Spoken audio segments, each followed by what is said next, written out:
नमस्कार। देश काल में आपका स्वागत है। मैं हूं मुकेश कुमार। दोस्तों, वैसे तो दुनिया भर में तमाम देशों में धर्म का इस्तेमाल राजनीति के लिए हो रहा है। पहले भी होता था, लेकिन एक दौर जो पिछले 15-20 सालों में आया है वो एकदम से बढ़ गया है। और आप हर देश में देख सकते हैं, भारत में भी देख सकते हैं कि कैसे राजनीति का हथियार बनाया जा रहा है, धर्म को उसका इस्तेमाल किया जा रहा है, नफरत और हिंसा परोसी जा रही है और समाज को विभाजित किया जा रहा है। तो ये तो एक वर्ल्ड वाइड फिनोमेना है। लेकिन अमेरिका में एक और भी दिलचस्प चीज़ देखने में आ रही है, और वो दिलचस्प चीज़ ये है कि ये घरेलू राजनीति के साथ तो जुड़ा हुआ है ही, लेकिन अंतर्राष्ट्रीय राजनीति में भी इसके पेंच हैं। और वो सारे पेंच जुड़ते हैं इजराइल से, इजराइल के समर्थन से। कुछ चीज़ें तो आप अब इतने दिनों से आप खबरें पढ़ रहे हैं, सुन रहे हैं, वीडियो देख रहे हैं, तो ये तो बहुत साफ हो गई है बात कि इजराइल यहूदी देश है और वो इसका इस्तेमाल अपनी राजनीति को अपने मजबूत करने को और एक ग्रेटर इजराइल बनाने के लिए कर रहा है। और इसमें अमेरिका के अंदर जो यहूदी लॉबी है वो भरपूर तरीके से उसका सहयोग करती है। लेकिन जब से डोनाल्ड ट्रंप सत्ता में आए हैं, एक उसमें गुणात्मक परिवर्तन आया है। परिवर्तन ये आया है कि खुद डोनाल्ड ट्रंप, उनके सहयोगी सलाहकार, उनका जो किचन कैबिनेट है, उन सब में इस तरह के लोगों की भरमार आ गई है जो क्रिश्चियनिटी को वेपनाइज करते हैं इजराइल के समर्थन के लिए।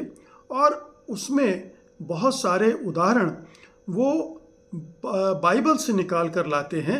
बाइबल के में लिखी भविष्यवाणियों का उल्लेख करते हैं, उनका अपने ढंग से इंटरप्रिटेशन करते हैं, व्याख्या करते हैं और ये बताने की कोशिश करते हैं या ये स्थापित करने की कोशिश करते हैं कि इजराइल का समर्थन करना हमारे धर्म का हिस्सा है।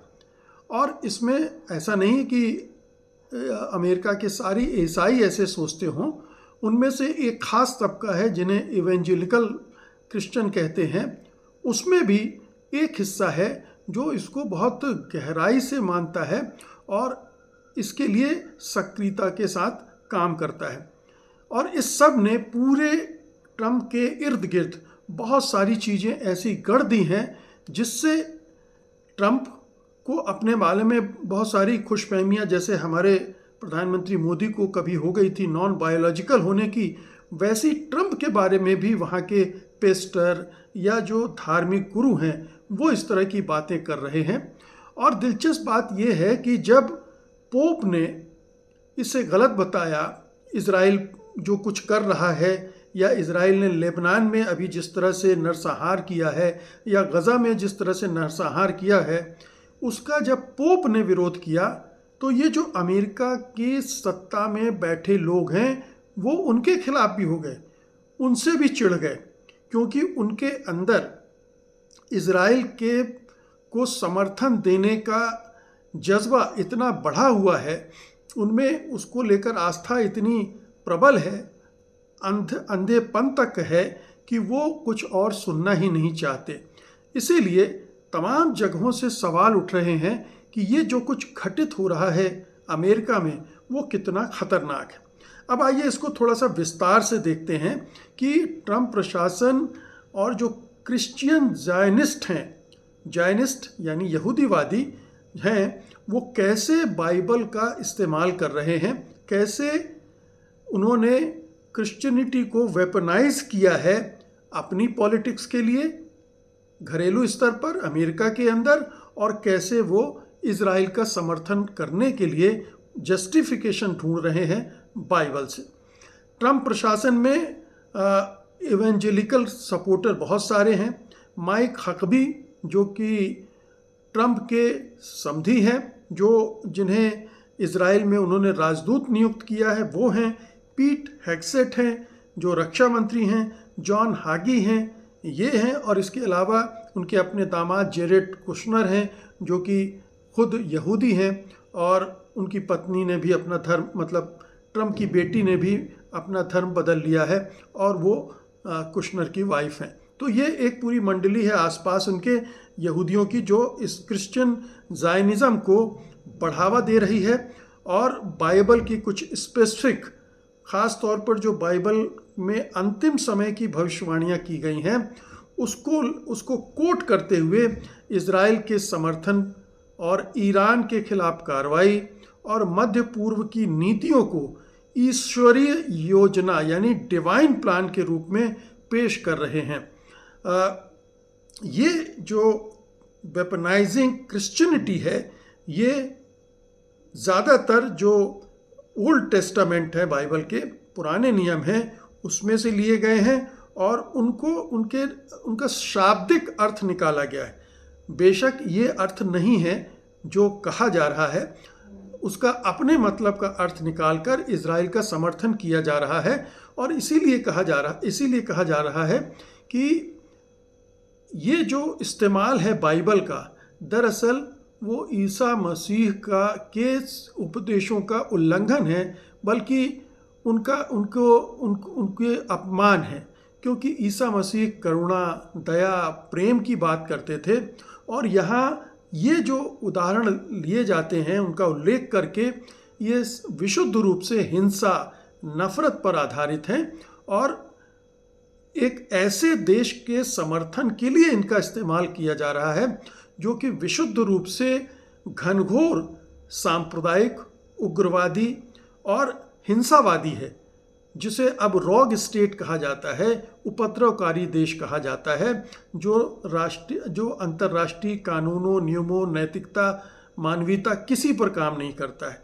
तो ऐसे इज़राइल देश के समर्थन के लिए बाइबल और ईसा मसीह की शिक्षाओं का इस्तेमाल किया जा रहा है, जो कि बहुत ही दुखद है, त्रासद है। अब आइए इसका मैं कुछ इज़राइल की जो बाइबल की कुछ आयतें हैं उनमें कैसे कैसे इनका जिक्र है और कैसे ये जो क्रिश्चियन जायनिस्ट हैं उसका इस्तेमाल कर रहे हैं, मैं इसका आपको उदाहरण देता हूँ। इसमें इज़राइल की पुनर्स्थापना और यहूदियों की वापसी एक हिस्सा ये है। बाइबल में भविष्यवाणी की गई है कि यहूदियों को दुनिया भर से इज़राइल की भूमि पर वापस लाया जाएगा और इज़राइल राष्ट्र फिर से स्थापित होगा। 1948 में इज़राइल जब बना था तो इवेंजिकल लोग जो इस तरह का सोचते हैं, उन्होंने इसी भविष्यवाणी के पूरे होने का मतलब निकाला था और ट्रम्प प्रशासन में ये इस्तेमाल किया जाता है और जेरूसलम को इज़राइल की राजधानी मानना इसका हिस्सा है, यूएस एम्बेसी को ट्रांसफ़र करना इसका हिस्सा है और जो सेटलमेंट बस्तियों में जहां फ़िलिस्तीनी रह रहे हैं वहां यहूदियों को ज़बरन बसाना, ये भी उसका हिस्सा माना जा रहा है। इस सब को बाइबल की भविष्यवाणी का पूरा होना बताया जाता है। तो पहला तो ये है। अब दूसरा इसका हिस्सा आता है ग्रेटर इज़राइल, जिसकी बात बार बार हो रही है कि नेतन्याहू जो है वो ग्रेटर इज़राइल के प्रोजेक्ट पर काम कर रहे हैं, इसीलिए वो लेबनान पर भी कब्ज़ा करना चाहते हैं, वो सीरिया के भी कुछ हिस्से को हड़पना चाहते हैं, फ़िलिस्तीनों की जो भूमि है उस पर तो कब्ज़ा वो करना ही चाहते हैं, फिर जॉर्डन, मिस्र, ये कई ऐसे इलाके हैं जिनको वो अपने में मिलाना चाहते हैं। ये ग्रेटर इज़राइल का प्रोजेक्ट है। अब इसमें जो बाइबल में आयतें हैं, जेनेसिस 15:18, उस दिन यहोवा ने अब्राहम को वचन दिया कि नील नदी से लेकर महान नदी फरात तक की भूमि मैं तेरे वंशजों को देता हूँ। अब इसकी व्याख्या क्या की जा रही है कि इज़राइल को नील यानी इजिप्ट में नील नदी है, वहाँ से लेकर इराक और सीरिया में जो यूफ्रेटस नदी है जिसको फरात भी कहते हैं, तो नील से फरात तक की भूमिका पर इज़राइल का डिवाइन राइट है, ईश्वरीय अधिकार है और उसे मिलना चाहिए। और ट्रम्प प्रशासन के लोग अक्सर ये कहते हैं, अभी मैंने हकाबी की बात की जो इज़राइल में अमेरिका के राजदूत हैं, समधी हैं डोनाल्ड ट्रम्प के, वो कहते हैं कि इज़राइल को ये पूरा क्षेत्र मिलना चाहिए, पूरा वेस्ट बैंक सेटलमेंट गाजा आदि को मिलना चाहिए और पूरे मध्य पूर्व पर उसका हक होना चाहिए, उन्होंने बाकायदा एक इंटरव्यू में कहा। अब तीसरा आते हैं, एक बड़े युद्ध का जिक्र होता है और उसमें पर्सिया का जिक्र होता है, यानी आज के ईरान का जिक्र होता है कि एक बड़ा युद्ध होगा। क्यों होगा, कैसे होगा, इस पर आयतें हैं। एजेकियल 38:5 है, पर्शिया, कश and put are with them, इस तरह की बातें उसमें जिक्र है। तो व्याख्या इनकी यह है कि अंतिम समय में कई देश जैसे पर्शिया इज़राइल पर हमला करेंगे, लेकिन परमेश्वर उन्हें नष्ट कर देगा। ये युद्ध महान युद्ध माना जाता है। ये ईसा मसीह के दोबारा अवतार लेने के पहले का युद्ध है। तो ये जो ईरान के खिलाफ जंग छेड़ी गई है, वहाँ के जो क्रिश्चियन ज़ायनिस्ट हैं, यहूदीवादी हैं, वो इसको इस तरह से इंटरप्रेट कर रहे हैं कि ये हमला जायज़ है, बिल्कुल ठीक है और ये इज़राइल के हक में है और अमेरिका को ये करना चाहिए। तो जो ईरान के खिलाफ ऑपरेशन एपिक फ्यूरी शुरू किया गया है, उसको ये कहा गया कि ये भविष्यवाणी के अनुसार सही समय पर किया गया है और जॉन हागी ने इसे डिवाइन प्लान का हिस्सा बताया है। अब आप सोचिए ये सारी घटनाएं कैसे धर्म और ईसाइयों के धर्म ग्रंथ से जोड़कर जस्टिफाई की जा रही हैं और लोगों के दिमाग में उतारा जा रहा है कि ये तो एक धार्मिक काम हो रहा है। फिर आप देखिए कि युद्ध के जेरूसलम, फिर एक और आयत है जिसका जो व्याख्या वो इस तरह है कि जेरूसलम के चारों राष्ट्र इकट्ठे होंगे, एक बड़ा युद्ध होगा, बैटल ऑफ आर्मेगेडोन, और यीशु मसीह की वापसी होगी, यानी सेकंड कमिंग होगी ईसा मसीह की, ये कहा जा रहा है।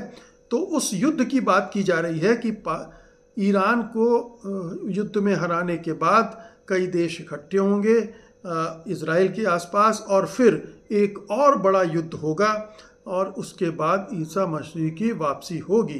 तो ट्रंप प्रशासन में इसको कैसे इस्तेमाल कर रहा है ये भी देख लीजिए। कुछ कमांडरों और पेस्टर्स ने सैनिकों को ये कहा कि ईरान के खिलाफ जो युद्ध वो लड़ रहे हैं, दरअसल ये गॉड्स डिवाइन प्लान है, यानी ईश्वर के द्वारा निर्धारित योजना है और ये जो बड़ा युद्ध होना है, जिसे आप कह लें महाभारत होना है, उसकी तैयारी है। और ट्रंप जो है वो ईश्वर द्वारा चुने गए हैं इस काम के लिए। अब देखिए, ट्रंप को भी ईश्वर द्वारा चुना गया व्यक्ति बता दिया। हमारे यहाँ जो नॉन बायोलॉजिकल हैं वो भी यही कह रहे थे कि ईश्वर ने मुझे चुना है, अब मुझे यूँ लगता है और मैं अपनी माँ के गर्भ से पैदा नहीं हुआ था, वगैरह वगैरह। तो यहाँ भी जो पुरोहित वर्ग है वो कैसे ट्रंप को एक ईश्वर का अंश बताने की कोशिश कर रहा है और ये लोगों के दिमागों में, ईसाइयों के दिमागों में उतारा जा रहा है। ये भयानक किस्म की बात हो रही है। अब एक और आयत है जिसमें किंग साइरस का जिक्र है कि किंग साइरस को परमेश्वर ने इज़राइल को बहाल करने के लिए पैदा किया। अब मज़े की बात यह है कि ट्रंप को यही पेस्टर, यही क्रिश्चियन ज़ायनिस्ट, यही इवेंजिकल क्रिश्चियन कह रहे हैं कि ट्रंप जो है वो मॉडर्न साइरस हैं। उन्होंने जेरूसलम को रिकॉग्नाइज़ किया, ईरान डील से वापस लिया, ईरान के साथ जो डील ओबामा के समय हुई तो उसको तोड़ दिया, ये सब किया और इसलिए वो मॉडर्न साइरस हैं, यानी किंग साइरस हैं। नो किंग्स के लिए वहाँ पर काफ़ी आंदोलन चल रहा है। कहीं ना कहीं उसका इससे भी संबंध है कि ट्रंप को किंग बनाया जा रहा है, ट्रंप अपने आप को किंग समझ रहे हैं और किंग की तरह बर्ताव कर रहे हैं। तो अमेरिका में तो किंग की तरह बर्ताव कर ही रहे हैं, लेकिन वो इज़राइल के लिए बेसिकली मॉडर्न साइरस बने हुए हैं। तो ये जो कुल मिलाकर ये जो पूरा माहौल है ये बता रहा है कि किस तरह से एवेंजिकल क्रिश्चियन या क्रिश्चियन ज़ायनिस्ट ट्रंप के प्रशासन को एक तरह से इजराइल के समर्थन में खड़े करना, मदद करने के लिए धर्म का आधार ले रहे हैं। इसमें एक चीज़ और है कि इजराइल को मजबूत बनाना है, फिर टेम्पल माउंट पर थर्ड टेम्पल बनाना है। ये अंतिम निशानियां हैं जिससे यीशु की वापसी होगी। मतलब ये सब हो जाएगा तो जो टेम्पल माउंट है उस पर एक तीसरा मंदिर भी बनाना है। अब मैं टेम्पल माउंट के बारे में आपको बता दूं कि जो क्रिश्चियन ज़ायनिज़्म है वो अंतिम समय की जो उनकी थियोलॉजी है उसमें टेम्पल माउंट में, जहाँ पर इस समय अल अक्सा मस्जिद है और डोम ऑफ रॉक है, इस पर एक तीसरा यहूदी मंदिर बनने की बात कही गई है। और इस मंदिर को बनाने के बाद यीशु मसीह दूसरी सेकंड कमिंग होगी, वो अवतार लेंगे। तो आप देखिए कि किस तरह से इजराइल को समर्थन देने के लिए एक पूरा धार्मिक आधार तैयार कर दिया गया है। और इस तरह का आधार जो धार्मिक राजनीति करती हैं, सांप्रदायिक राजनीति करती हैं, वो तमाम पार्टियां, भारत में भी मोदी जी को कभी राम का अवतार, कभी विष्णु का अवतार, ये सब बनाया जाता है। उन्हें भी कहा जाता है कि वो हिंदू हृदय सम्राट ही नहीं हैं, हिंदुओं के उद्धारक हैं। और इस तरह से उनको भी महिमा मंडित किया जा रहा है और वो भी एक राजा की तरह बिहेव करने के लिए उत्साहित रहते हैं। जिस तरह से उन्होंने अयोध्या या काशी में अपने आप को प्रस्तुत किया, फिर वो जो राजदंड लेकर उन्होंने लोकसभा, ये संसद भवन की उद्घाटन समारोह में प्रवेश किया और स्थापित किया, ये सब बताता है कि ये जो तमाम इस तरह के जो नेता होते हैं उनकी राजनीति एक जैसी है, एक तरह का सोच है। सबकी जो सभी धर्म को वेपनाइज करते हैं अपनी राजनीति के लिए। घरेलू स्तर पर और अमेरिका में हम देख रहे हैं कि इजराइल के लिए सब हो रहा है। कितना खतरनाक है ये प्लान, आप सोचिए, जिसमें अब उसमें बाइबल के समय तो मुसलमान, इस्लाम धर्म था ही नहीं, तो मुसलमानों के खिलाफ उस तरह की बातें उसमें संभव भी नहीं है, वो है भी नहीं। लेकिन उसका भी एक इंटरप्रिटेशन इसमें आगे चलकर खुद ही बना लिया जाता है कि यहूदी बनाम मुस्लिम, क्रिश्चियन बनाम मुस्लिम, यानी ये सिविलाइजेशनल क्लैश ऑफ सिविलाइजेशन के रूप दे दिया जाता है कि ये पूरी लड़ाई ईसाई और यहूदियों की लड़ाई है और वो मुसलमानों के खिलाफ लड़ाई है। इसी तरह का एक क्लैश ऑफ सिविलाइजेशन की थ्योरी हिंदुस्तान में हिंदू और मुसलमान के को लेकर गढ़ी जाती। तो आप समझ रहे होंगे कि मैंने इतनी जो लंबी चर्चा की है उसके सूत्र क्या हैं। धर्म को वेपनाइज करना और अपने मतलब के लिए इस्तेमाल करना।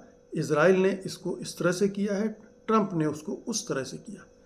बहुत बहुत शुक्रिया आपका, धन्यवाद, नमस्कार।